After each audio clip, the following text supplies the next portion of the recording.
계시라는 것은 사람의 지혜로는 알 수 없는 그 진리를 하나님께서 깨우쳐서 알게 하시는 것이란 뜻입니다.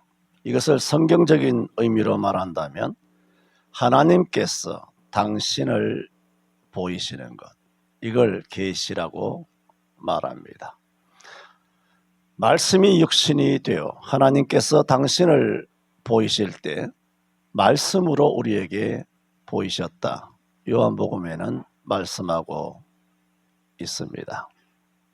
그러므로 성경 전체가 요한계시록만 계시가 아니라 66권 전체가 계시입니다. 열어서 보여준다. 하나님 당신의 모든 것을 보여주시는 것이 계시입니다. 오늘 시편 19편은 다윗이 지은 시인데 1절에 이렇게 말씀하고 있습니다. 하늘이 하나님의 영광을 선포하고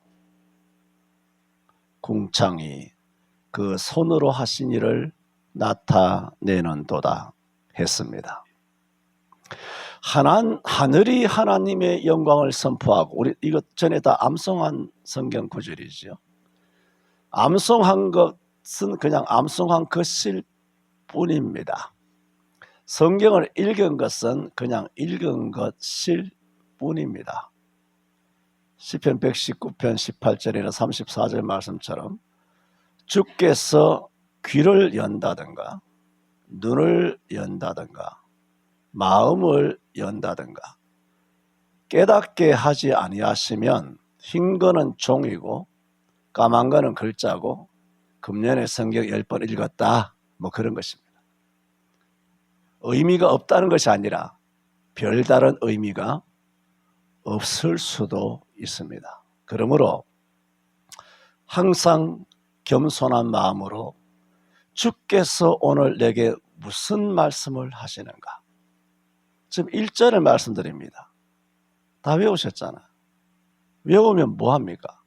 1절이 뭐라고 말씀합니까? 하늘이 하나님의 영광을 선포했다는 겁니다. 찬양대가 한 게 아닙니다. 저와 여러분이 하나님의 영광을 돌린 게 아닙니다.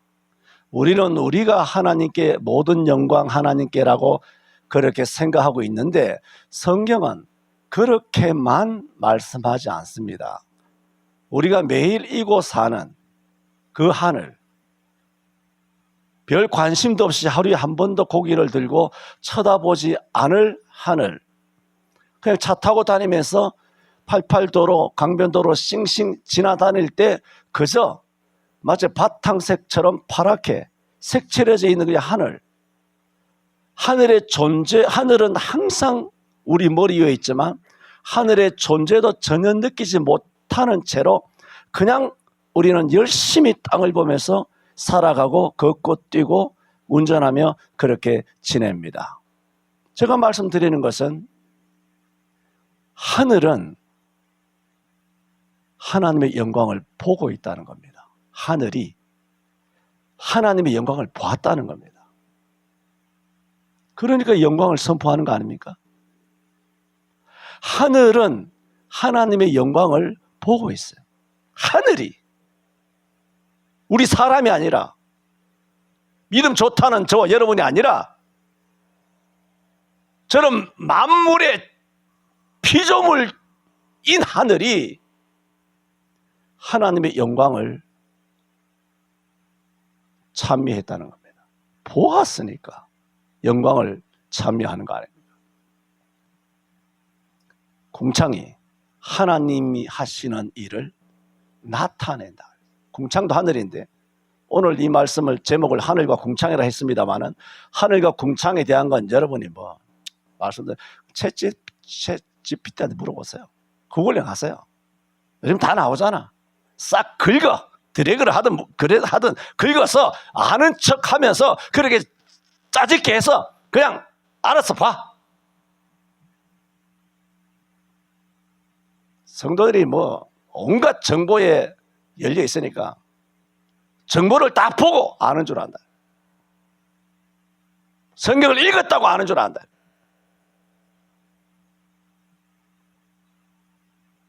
하산하는 게 좋을 것 같아. 내가 봤을 때.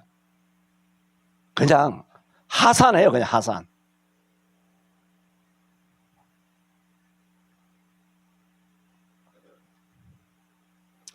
하늘과 궁창에 대한 자세한 것은 어떻게 하다 보니까 이 시편 19편 시리즈 설교 진짜 싫어하는데 이것도 지금 2주, 3주 가야 될 것 같은 생각이 듭니다. 지금 말씀드리는 것은 1절을 말씀드리고 있다 말씀드렸지 않습니까?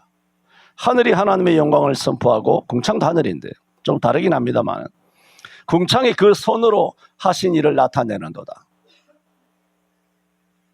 그 손은 하나님이 하신 하나님의 손으로 하신 일. 시편 8편을 외웠지 않습니까? 그 손가락으로 만드신 해와 달들을 내가 보오니 사람이 무엇이가 한데 주께서 인자를 생각하시며 인자가 무엇인가 한데 주께서 저를 긍휼히 여기시나이까. 주의 손으로 만드신 것을 다스리게 하시고 모든 만물을 그 발 아래. 그래서 시편 8편에는 해나 달이나 별이나 모든 만물을 2번이나 강조했어요. 주의 손가락으로 만드셨다. 주의 손으로 만드셨다.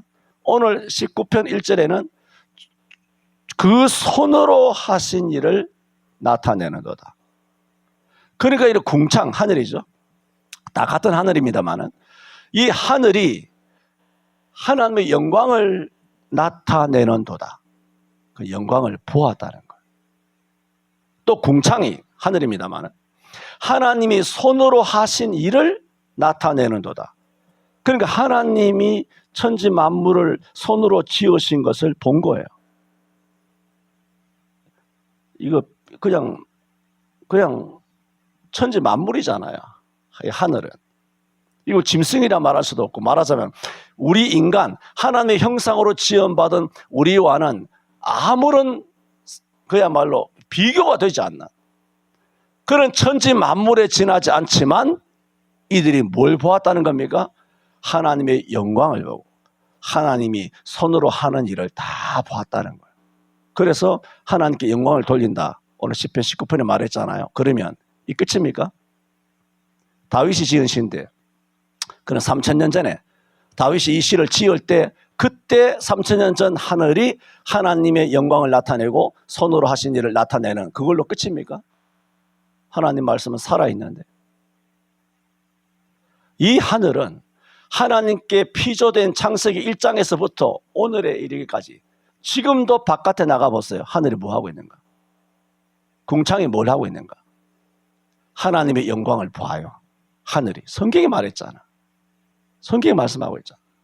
하늘이 하나님의 영광을 보아요.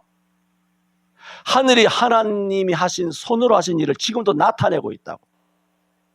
그 나타내고 있다고. 왜 그럴 수 있었을까? 지금 말씀드리는 거죠. 왜 그렇게 할 수 있었을까? 계시라는 겁니다. 하나님께서 열어서 보여주었다는 거예요. 그래서 하늘이 그것을 아는 겁니다. 지금 말씀드리는 핵심 뭡니까? 그러면 인간들은 아느냐는 거예요. 하나님께서 계시를 해 주셨는데 사람은 아느냐는 겁니다. 사람은 모릅니다. 눈이 있어도 보지 못하고 귀가 있어도 듣지 못하고 마음이 있어도 깨닫지 못하고 그저 금덩어리, 은덩어리 그저 말씀드렸습니다. 주식은 작살납니다. 주식은 다 빼세요. 좋은 말 할 때 주식을 바라보고 코인을 바라보고 이 땅에 온갖 맛집만 돌아다니면서 화려한 삶을 우리는 꿈을 꾸며 살아가게 됩니다. 저는 오늘 첫 번째로 하늘과 궁창이란 제목으로 말씀을 드립니다. 하늘이 하나님의 영광을 선포하고 궁창이 그 손으로 하신 일을 나타낸다 했습니다. 그럼 나타냈는데 1절에서 3절에는 이렇게 말합니다. 2절에 보면 그는 나타냈는데 그 나타낸 일을 날은 날에게 말하고 밤은 밤에게 지식을 전했다는 겁니다. 이것도 굉장히 어려운 본문입니다만 쉽게 표현한다면 역사적으로 이 사실이 끊임없이 수천 년 흘러내려와서 내려가도록 계속 영광을 나타내고 있다는 겁니다. 하늘이 하는 일을, 하나님의 영광이 나타난 일을 날은 날에게, 오늘은 내일 말하고 1월은 2월에 말하고 25년 26년에 말하고 26년 27년에 말하고 밤은 밤에게 말하고 이렇게 흘러내려가고 있습니다. 그런데 3절에 이렇게 말합니다. 언어가 없다는 겁니다. 여러분, 하늘에는 언어가 없잖아요. 베트남 언어가 있죠. 일본의 언어가 있죠. 중국의 언어가 있죠. 한국 사람에게는 다 언어가 있잖아요. 그런데 짐승은 언어가 없죠. 자기들끼리 뭔 이야기를 하는지 모르지만 그걸 언어라고 말하지 않습니다. 짐승은 그냥 지저긴다, 울부짖는다, 그렇게 짐승 소리를 낸다, 그렇게 표현하지. 그걸 언어라고 누가 전 세계 언어학자 중에 짐승끼리 어떻게 자기들끼리 교감이 되겠지만은 언어라고 말하지 않죠. 언어는 사람이 말할 때 그걸 언어라고 그래요. 그래서 3절에는 그런 하늘과 땅 만물이 하나님으로부터 계시를 받아서 피조가 되었지만은 언어가 없고 소리가 없잖아요. 들리는 소리도 없으나, 근데 4절에 뭐라고 말합니까? 그 소리가 온 땅에 통하고 그 말씀이 세계 끝까지 이르도다 했습니다. 이게 3절과 4절은 서로 충돌이 되지 않습니까? 언어가 없고 들리는 소리가 없다고 분명히 말했습니다. 그런데 언어가 없는데, 소리도 없는데 그 소리가 온 땅에 통했다는 겁니다.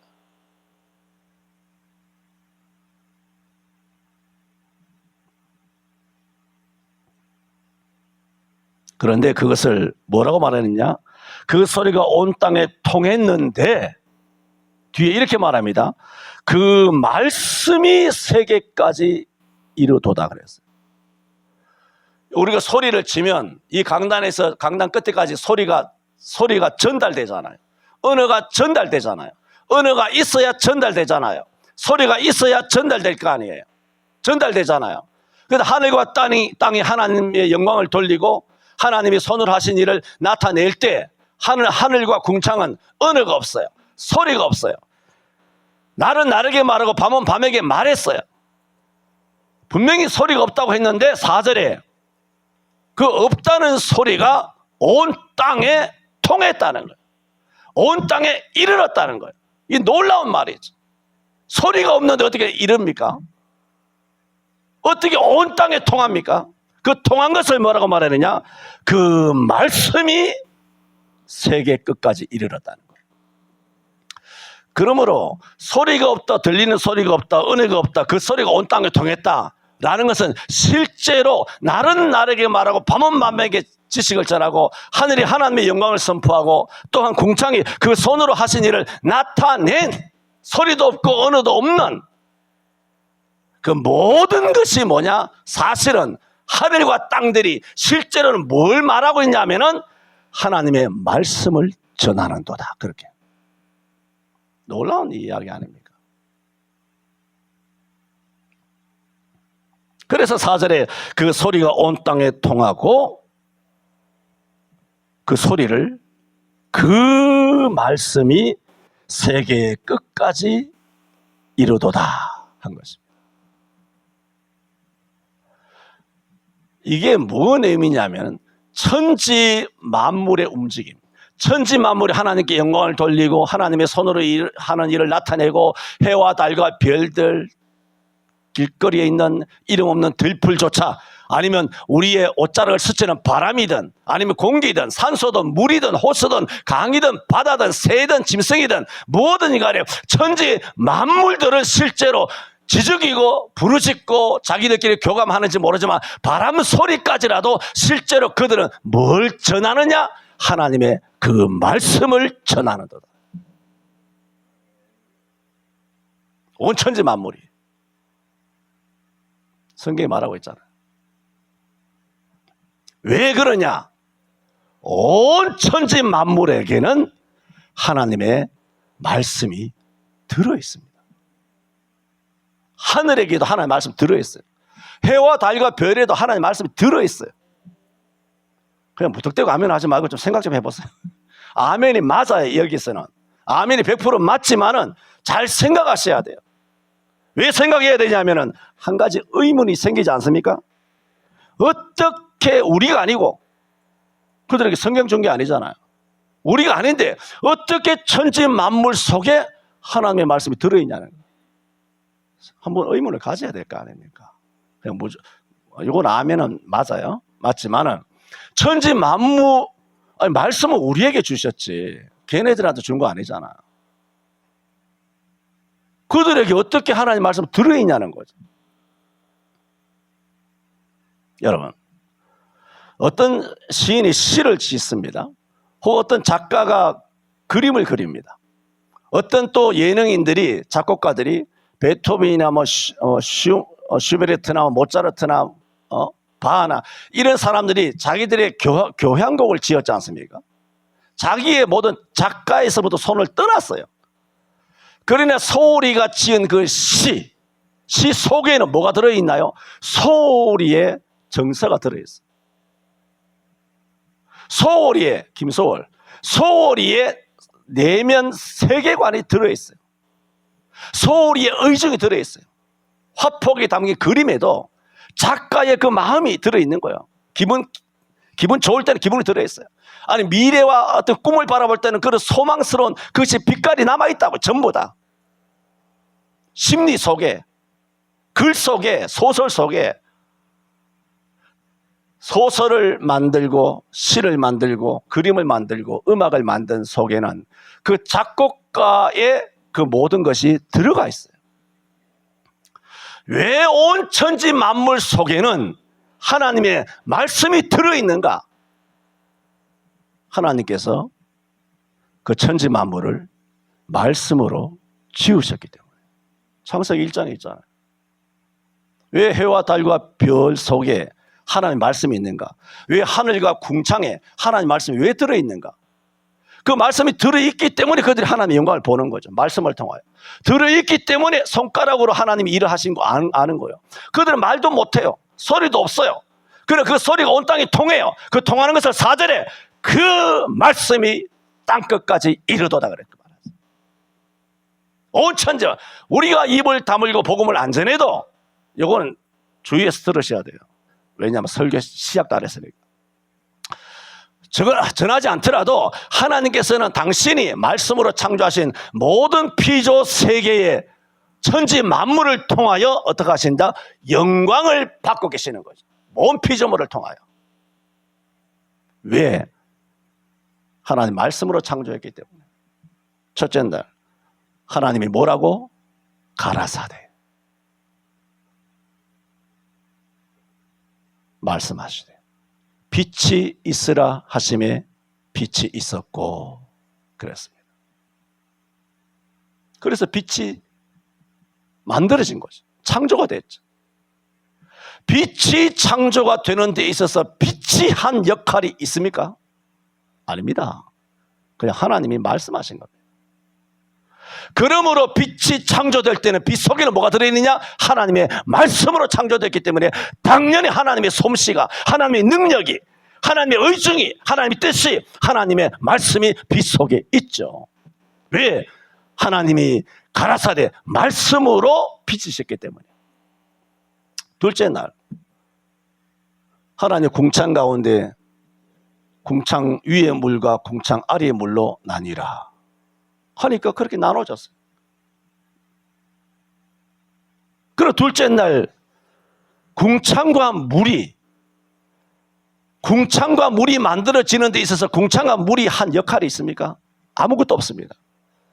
누가 하셨느냐? 하나님이 가라사대 말씀하심으로 그냥 궁창이 만들어지고 그냥 물이 만들어진 거죠. 물이 나눠진 거죠. 아래 위로.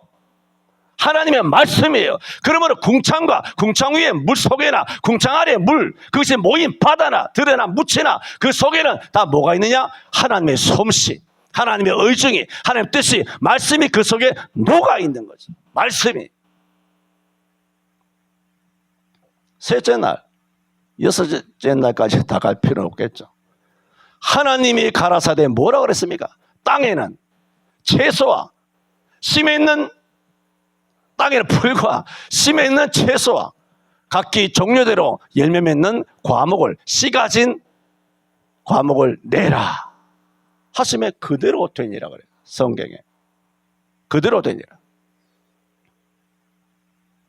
그런 풀이나 채소나 씨 가진 씨를 맺는 과목이나 그들이 자기들이 만들어지는데 하는 역할이 아무것도 없어요. 오직 무엇이 했느냐? 하나님의 말씀이 했어요. 말씀이. 그러므로 복숭아 나무든 감나무든 딸기든 포도든 과일이든 아니면 들풀이든 모든 산천초목은 다 무엇으로 만들어졌느냐? 하나님께서 당신의 말씀으로 전부 다 창조했기 때문에 온 천지 만물 속에는 무엇이 들어있느냐? 하나님의 말씀이 들어있죠. 그들은 범죄 안 했죠. 인간이 범죄했죠. 그러므로 그들 속에는 말씀이 있어서 계시가 열린 거죠. 아침에 해가 떠오를 때마다 그 해는 하나님 해를 위해 하늘의 장막을 베푸셨다. 해는 그 방에서 나오는 신랑과 같고 그 길을 달리기 기뻐. 그래서 동쪽에서 서쪽으로 해는 떠서 그 떴던 곳으로 다시 돌아가는. 그럴 때마다 아침에 해가 떠오를 때마다 또 밤에 달이 뜰 때마다 별들이 뜰 때마다 그들은 범죄 안 했기 때문에 뭐 하느냐? 수천 년 동안 창조된 이후로 하나님의 영광을 나타내는 거죠. 그들에게 계시는 가리워진 게 아니에요. 끊임없이 하나님께 영광을 돌리고 있는 것입니다. 그래서 지난주에도 또 우리가 여러 번 아시는 것처럼 로마서 1장 20절에 인용했던 말씀대로입니다. 장세로부터 하나님의 보이지 아니하는 하나님의 모든 영원하신 능력과 신성이 그 만드신 만물에 분명히 보여 알게 되나니. 만물 속에는 때묻지 않은 하나님의 말씀이 다 들어있는 거죠. 만물 속에는 때묻지 않은 하나님의 영원한 신성과 능력이 충만하게 차 있는 거죠. 왜? 그들은 범죄하지 않았기 때문에. 그러므로 하늘이 하나님의 영광을 선포하는 겁니다. 지금도 해도 달도 모든 만물은 하나님의 영광을 다 드러내는 겁니다. 그들은 언어도 없습니다. 우리처럼 시끄럽게 말하지도 않습니다. 그러나 그 소리가 온 땅에 통하고 그것을 뭐라고? 그 말씀이 세계 끝까지 이르도다. 그렇게 말했어요. 저는 오늘 첫 번째 말씀을 드렸습니다. 하늘이 하나님의 영광을 선포하고 궁창이 그 손으로 하신 일을 나타낸다. 말씀을 드렸습니다. 그런데 인류는 하나님의 말씀이 들어있는 온 만물 가운데 살면서도 말씀을 모릅니다. 하나님을 찾지 않습니다. 하나님을 모릅니다. 무엇 때문입니까? 죄 때문입니다. 이사야 59장 1, 2절에도 말했습니다. 여호와의 손이 짧아 구원치 못하심이 아니요 귀가 어두워 귀가 둔하여 듣지 못하심도 아니라 오직 너희 죄악이 너희와 너희 하나님 사이를 내었고 너희 죄가 그 얼굴을 가리워서 너희를 듣지 않으시게 함이니 라고 했습니다. 온 천지 만물은 매일 매 순간마다 아는 하나님의 계시. 왜 사람은 하나님의 존재조차도 모르고 심지어는 하나님을 부인하기까지 하여 오히려 사단을 숭배하는데 그렇게 되어 있는가? 죄 때문입니다. 하지만 오늘도 여전히 하늘은 하나님의 영광을 선포하고 궁창은 하나님이 하신 일을 나타내고 있습니다. 그래서 이런 범죄한 인간을 위해서 하나님께서는 특별한 말씀을 주셨습니다. 그것을 가리켜 특별 계시라고 말합니다. 오늘 시편 19편은 14절로 이루어진 다윗의 시라, 아시는 것처럼 그런데 1절에서 6절은 자연을 통하여 주시는, 하나님을 계시하시는, 자연을 통하여 주시는 자연 계시 혹은 일반 계시인데, 일반 계시 끝에 바로 이어서 나오는 것이 뭐냐면 특별 계시가 나옵니다. 그러므로 이 문맥상 다윗을 통하여 주시는 메시지가 뭐냐?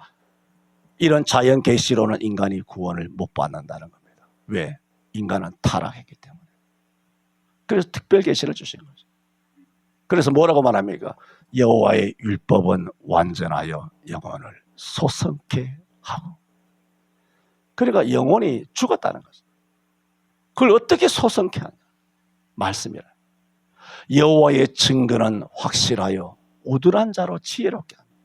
이 세상에 자칭 많이 공부했다는 난다 긴다는 사람들 얼마나 많습니까? 그 사람들 하나님을 압니까? 권력자들이 하나님을 압니까? 총장들이, 교수들이, 물리학 교수들이, 박사들이, 의학자들이 하나님을 아느냐 말입니다. 여호와의 증거는, 여호와의 증거만 확실하다는 겁니다. 이 세상의 학문은 확실한 게 아니죠. 모든 과학 현상도 자꾸 이론이 바뀌는 겁니다. 의학도 자꾸 바뀌는 겁니다. 왜? 그거밖에 모르니까. 새로운 걸 발견하고 새로운 것이 또 개발이 되면 자꾸 바뀌는 거죠. 그러나 여호와의 증거는 확실하다. 그래서 우둔한 자로 지혜롭게 하며, 여호와의 교훈은 정직하여 마음을 기쁘게 하며, 여호와의 계명은 순결하여 눈을 밝게 하도다 그랬습니다. 사람은 다 눈이 어두워요. 다 메시지를 들으면서도 아예 귀를 막는 사람이 있고, 아예 눈이 감기는 사람이 있고, 그건 답이 없는 것입니다. 그래서 제가 모두에 말씀드렸지 않습니까? 성경을 읽는다고 읽는 것이 아니다. 듣는다고 듣는 것이 아니다. 백날 한번 해봐라. 되는가? 그렇게 되는 게 아닙니다. 어떻게 해야 되느냐? 자기가 죄인임을 깨닫는 것이 은혜. 내가 죄인이다. 주께서 오늘 무슨 말씀을 하시는가? 자주 말씀드렸던 것처럼 교회를 어지럽히는 사람은 초신자 아닙니다. 성경 조금 읽은 사람 아닙니다. 기도 안 하는 사람 아닙니다. 직분 없는 사람 아닙니다. 다 소위 내 입에서 내뱉고 싶지 않은 중직자라고 하는 것들이, 모태신앙이라고 하는 것들이, 교회의 장로니 권사니 집사라고 하는 것들이 정말 교만하기 이를 데가 없습니다. 천지를 분간 못하고 마음이 교만해요. 이사야 14장 12절처럼 내가 지극히 높은 곳에 올라 가장 높은 자와 함께 비기리라 하는 거예요. 그러면 끝입니다. 제가 말씀드렸죠. 이 목사가 하는 메시지가 사람 피곤해서 그냥, 아니면 말씀이 어려웠어. 어렵죠. 굉장히 어렵습니다. 굉장히 어려웠어. 또 이해가 안 됐어. 그런 것들은 다 하나님이 아셔요. 그러나 처음부터 귀에 말뚝을 박았다. 말뚝을 박고 차단했다. 그러면 딴 교회 가시라고 지난주에 말씀을 분명히 드렸습니다. 딴 데 가세요. 당신의 영혼을 위해서. 네, 누구든지 보내드립니다. 회개하시고 철저하게 회개하시고 어디서 네가 떨어졌는지, 어디서 너가 사단처럼 땅바닥에 떨어졌는지 그걸 돌아보고 회개해야 합니다. 그렇지 않고 이 메시지에 말뚝을 받고 저 따위로 설교하냐? 그럼 여기 있을 필요가 없잖아. 내가 가랴? 내가 가랴? 말해요. 내가 가든가 여러분이 가든가. 그래서 하나님께서는 일반 계시로는 우리를 구원을 못하니까 특별 계시. 특별 계시가 뭐예요? 예수님이잖아요. 율법, 증거, 교훈, 계명, 도, 여호와 규례, 이 모든 말씀이 육신이 되어 14절에 요한복음 1장 14절에 우리 가운데 거하시며 우리가 그 영광을 보니 하나님의 독생자의 영광이요 은혜와 진리가 충만하다. 태초에 말씀이 계시니라. 이 말씀이 하나님과 함께 계셨으니 이 말씀은 율법은, 증거는, 계명은, 교훈은, 규례는, 도는 다 누구다? 말씀이라는 거예요. 바로 말씀이신 예수. 그 요한복음이잖아요. 그래서 7절부터 소개하는 것이 누굽니까? 예수라는 거예요. 예수 없이는 누구도 구원을 못 받는다는 거예요. 그 시편 19편이 3000년 전, 예수님 오시기 전 1000년 전에 다윗을 통하여 고백하고요, 우리에게 알려주고 있지 않습니까? 온 천지 만물은 참 아름다워라 노래만 드립다고 CCM에나 붙여 부르고 그렇게 백날 노래가락을 하니 뭐합니까? 지금 말씀드리잖아요. 기도하지 말라고. 무슨 뜻인지 알죠? 성경 읽지 마라. 좋은 말로 할 때 성경 읽지 마라. 성경 외우지도 말고 적당히 선 넘는다. 선 넘지 말라고.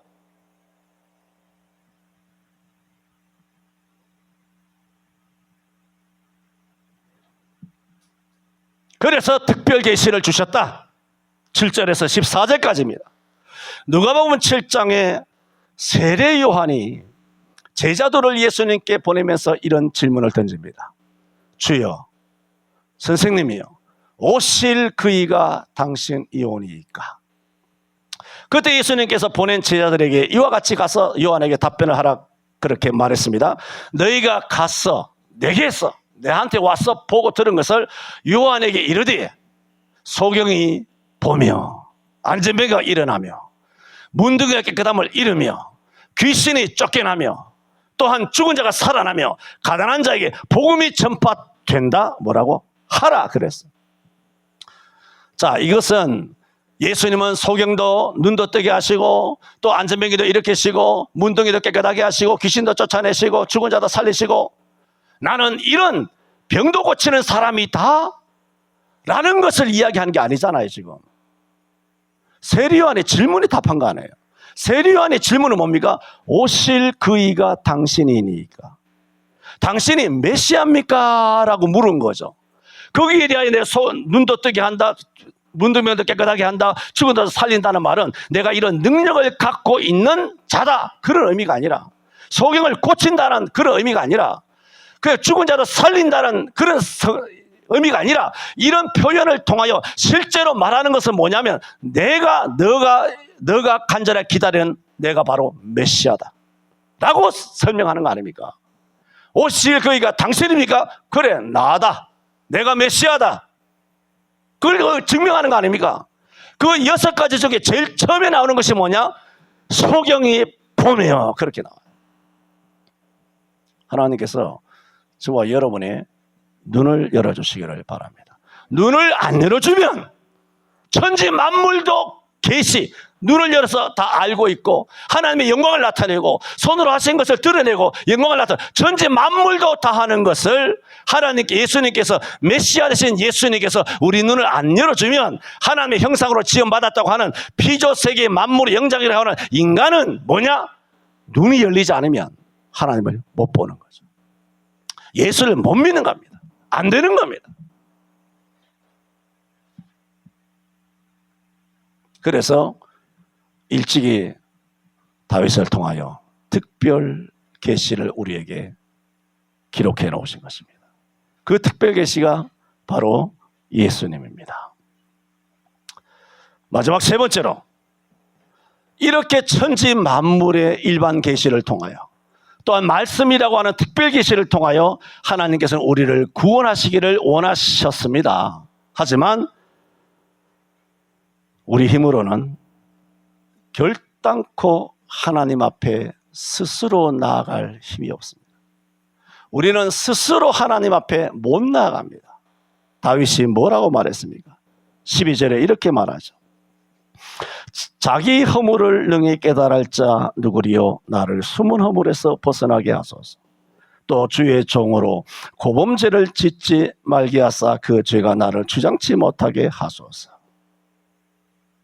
이것은 죄에는 두 가지 종류가 있다라는 말입니다.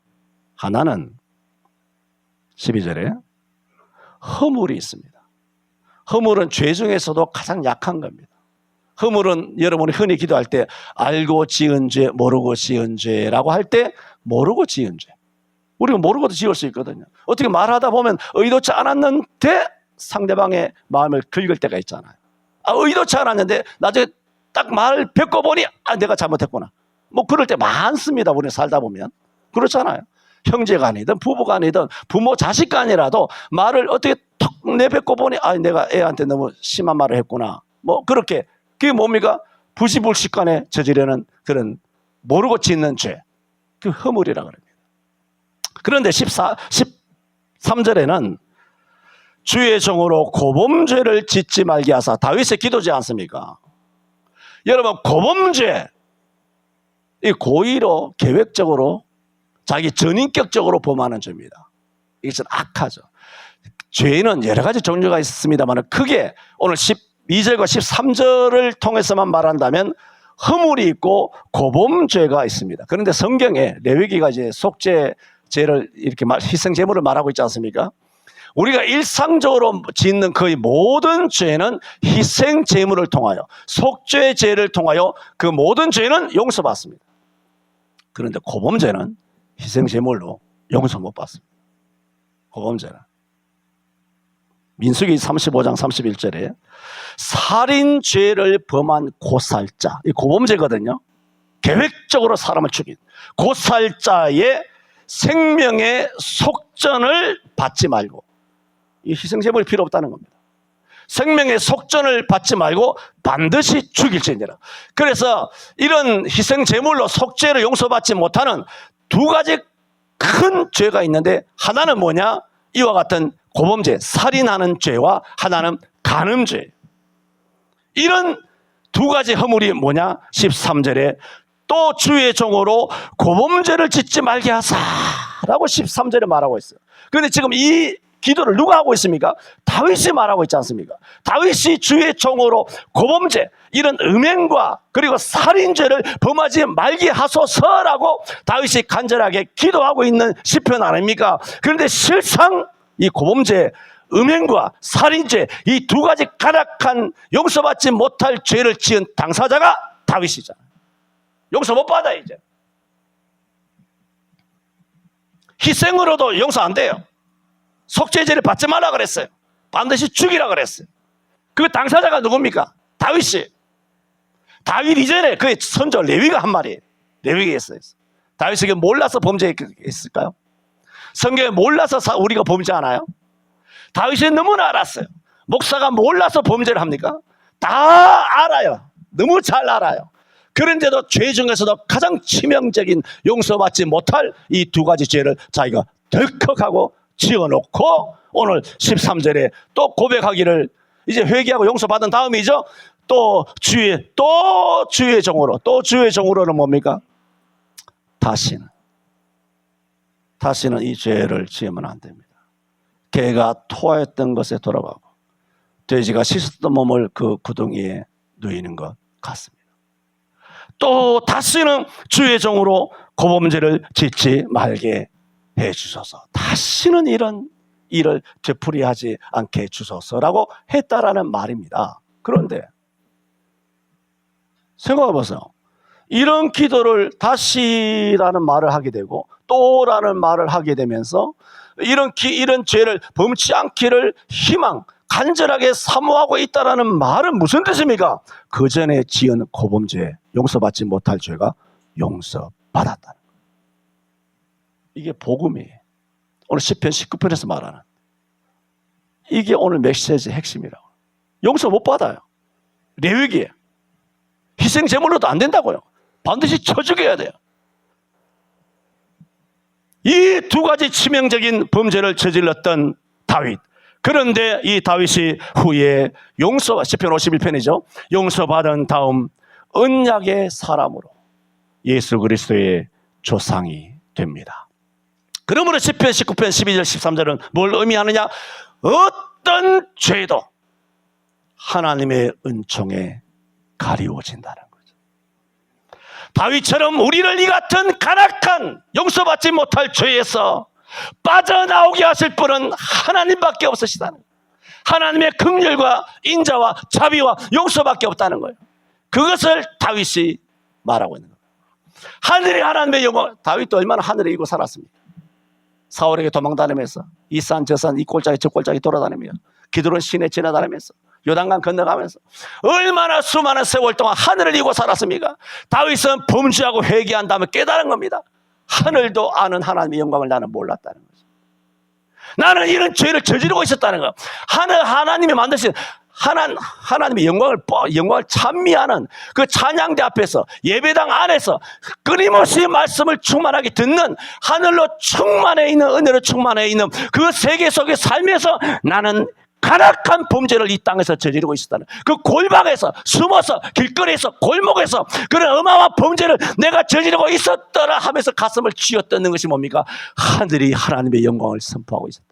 그때도 궁창이 하나님이 하신 손으로 하신 일을 나타내고 있었다는 거예요. 내가 범죄할 때도 온 천지 만물 하나님께 영광을 돌리고 있었는데 나는 이와 같이 가락한 범죄를 저지르고 있었다는 거예요. 주님 다시는 이 죄를 저지르지 않게 해주십시오. 나를 이 죄에서 건지시고 빠져나오게 하시고 구원해 주신 이는 하나님밖에 없습니다. 그걸 찬양하고 있어요. 그래서 14절에 13절에 뭐라 그랬어요? 그 죄가 나를 주장치 못하게 하소서. 뭐라고? 그리하시면 내가 정직하여 큰 죄가에서 벗어나겠나이다.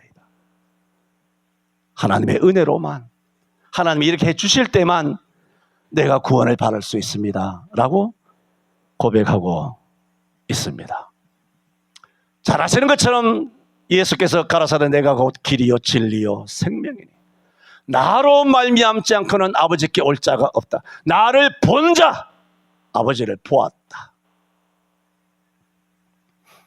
또 뭐 사도행전 4장 12절에 다른 이로서는 구원을 얻을 수 없나니 천하 인간의 구원을 얻을 만한 다른 이름을 우리에게 주신 일이 아예 없다 말씀하셨어요.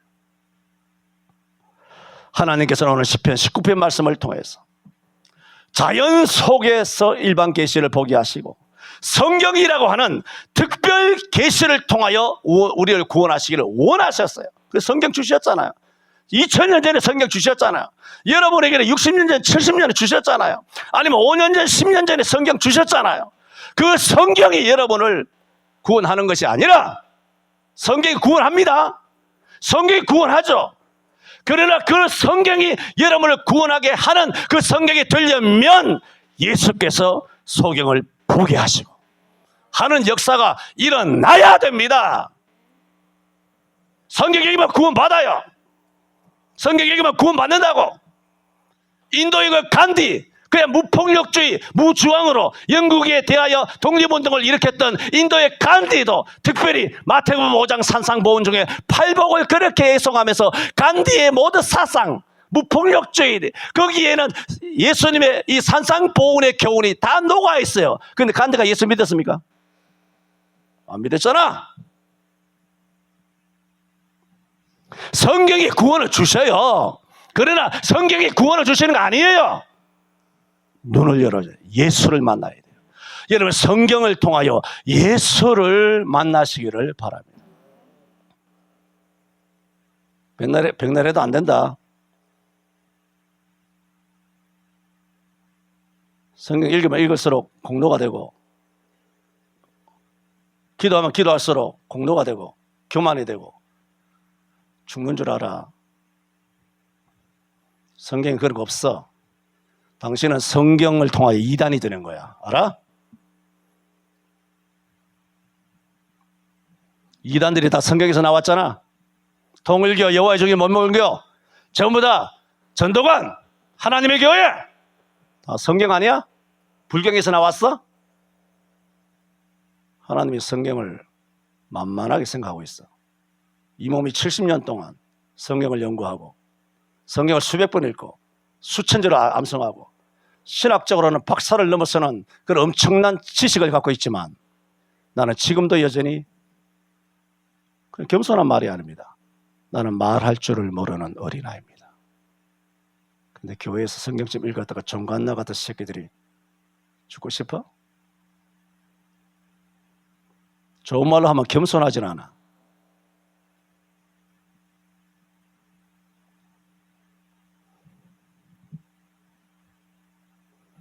우리가 하나님께로 나아갈 수 있는 가로막힌 죄악의 막다른 길에 있는 우리를 근절이여 말씀을 듣도록 눈을 여시고 도와줄 수 있는 분은 하나님밖에 없었어요. 하나님과의 관계를 막은 것이 우리 죄지만, 이 모든 계시를 보지 못하도록 우리 스스로 눈이 어두워졌지만, 하나님께서는 그런 우리를 있는 그대로 안아주신 것입니다. 누구를 통하여?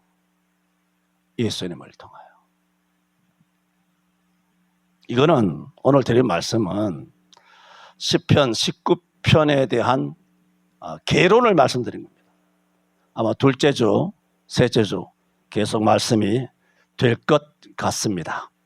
저는 오늘 하늘과 궁창이란 제목으로 말씀드렸습니다. 우리를 우리 되게 하시고 우리를 죄 가운데서 건지실 수 있는 분은 하나님밖에 없습니다. 저와 여러분이 뭘 했기에 되는 거 아닙니다. 하면 할수록, 하면 하게 하신 하나님의 은혜를 더 감사해요. 하면 할수록. 하게 하신 것이 은혜잖아요. 내가 한 게 아니잖아요. 기도합니다. 주님, 우리가 뒷골목에서 어두운 캄캄한 방에서 남이 알지 못한다고 보지 못한다고 하여 숨어서 몰래 죄를 지으며 하나님이 만드신 땅을 활보하며 마음대로 자영자며 살아가는 수많은 세월 중에서도 하늘과 궁창은 하나님의 영광을 나타내며 하나님이 손으로 하신 일을 드러내었습니다. 그들은 언어도 없고 우리처럼 소리도 없습니다. 하지만 그 소리가 온 땅에 통하고 그 말씀이 새 땅 끝까지 이르도다 하였습니다.